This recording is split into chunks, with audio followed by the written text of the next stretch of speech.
Quraysh. Donc le chef des Bani Hashim, c'est Abu Talib. Très bien. Donc comment ça se passe dans un système tribal? Eh bien, quand Abu Talib prend une décision, ben, c'est tous les Bani Hashim qui suivent. Ils n'ont pas le choix. Et c'est pour ça que quand le prophète sallallahu alayhi wa sallam annoncera qu'il est un messager de Dieu, Abu Talib, eh ben, il va décider de protéger le prophète sallallahu alayhi wa sallam. Le prophète il va lui parler, bien sûr.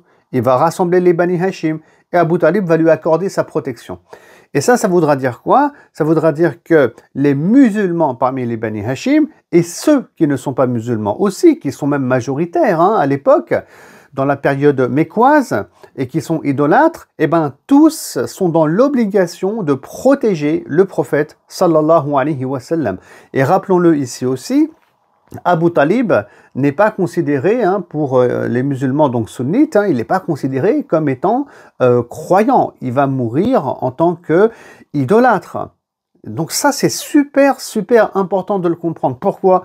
Parce qu'on se rend compte qu'à la Mecque, finalement, c'est pas forcément comme on le croit. On n'a pas d'un côté des idolâtres et de l'autre côté, un petit groupe de musulmans qui se fait persécuter par les idolâtres. Non, c'est beaucoup plus compliqué que ça. On a des idolâtres aussi. Et là, c'est juste un exemple. On en aura d'autres, des exemples qu'on citera quand on va parler de la vie du prophète, bien sûr, sallallahu alayhi wa sallam.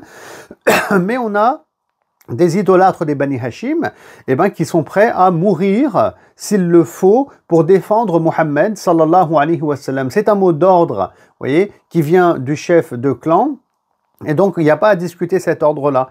Parce que demain, si vous voulez, quand ça sera quelqu'un d'autre qui sera dans le besoin, tout le monde sera solidaire. C'est ça le système tribal, même le prophète Mohammed, sallallahu alayhi wa sallam.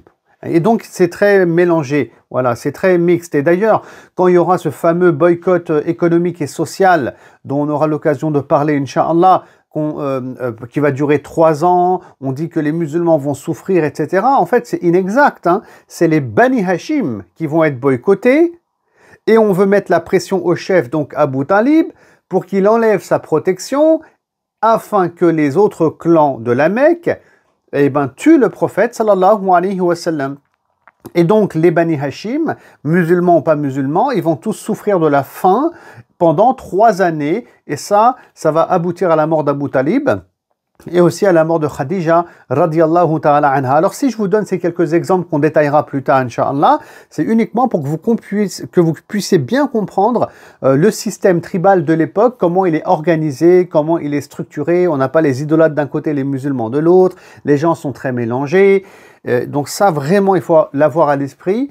Parmi les idolâtres, il y a des gens de bien qui vont défendre le prophète, qui vont défendre les musulmans, mais il y a aussi des gens mauvais. Et les gens mauvais, ça, maintenant, on doit le souligner, ce sont surtout les notables, c'est-à-dire les chefs des autres clans de la Mecque. Alors, on peut citer un autre exemple du système tribal. Salam alaikum. Alors tu souhaites écouter le reste du cours et accéder à plus de 70 heures de cours sur la vie du prophète sallallahu alayhi wa sallam.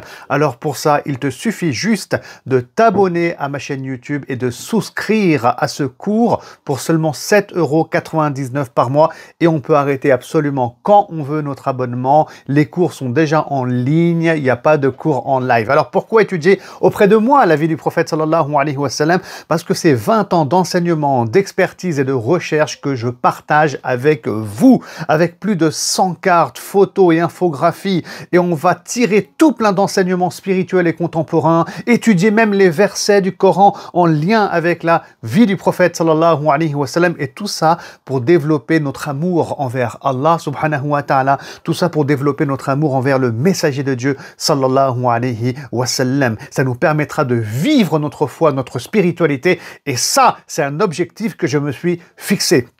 Abonne-toi, souscris, et je te dis à tout de suite. Salam alaikum.